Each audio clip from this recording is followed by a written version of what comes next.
दंतेवाड़ा में पुलिस को मिली बड़ी कामयाबी। 8 इनामी समेत 10 नक्सलियों का आत्मसमर्पण। सभी नक्सली नीलावाया इलाके में थे सक्रिय।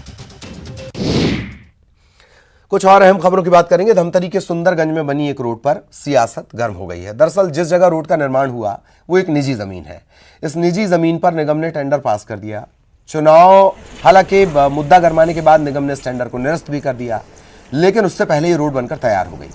अब धमतरी की विधायक रंजना साहू ने विधानसभा में इस मुद्दे को उठाया। विधायक ने कहा है कि जब जमीन अवैध है तो इस पर निगम ने टेंडर पास कैसे कर दिया। आपको बता दें, इस जमीन पर रोड बनाने का प्रस्ताव बीजेपी पार्षद लेकर आया था।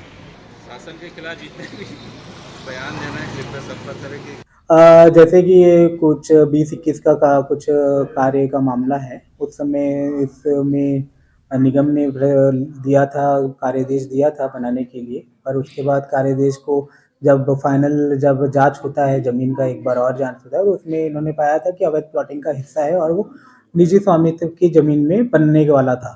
तो उसके आधार पे जो पूर्व अपने निगम आयुक्त थे उनके द्वारा वो कार्यदेश उसी समय ही निरस्त किया गया था।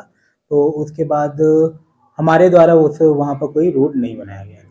जो रोड बनी वो किसने बनाया?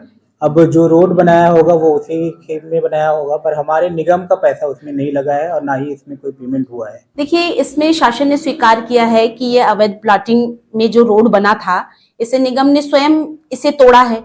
अब तोड़ने के पश्चात निगम ने इसे स्वयं बनाया भी है। इसे माननीय मंत्री जी ने स्वीकार किया, निगम ने स्वीकार किया कि फिर से उन्होंने प्रशासनिक स्वीकृति दी, उस रोड को फिर से बनाया। और माननीय मंत्री जी कहते कि हमने इस रोड को बनाकर फिर तोड़ दिया। तो जब आपको पता था ये अवैध प्लॉटिंग पर रोड है तो फिर आपने उसे फिर स्वीकृत कर रहे हैं, उसे आप ही निरस्त कर रहे हैं। तो ये क्या करना चाहते हैं, इन विषयों को उन्होंने स्पष्ट नहीं किया है। अब चलिए, रोड बनकर तैयार भी हो गया है तो फिर उस ठेकेदार का पेमेंट कौन करेगा। और इसी के साथ इस बुलेटिन में इतना ही। खबरें जारी रहेंगी।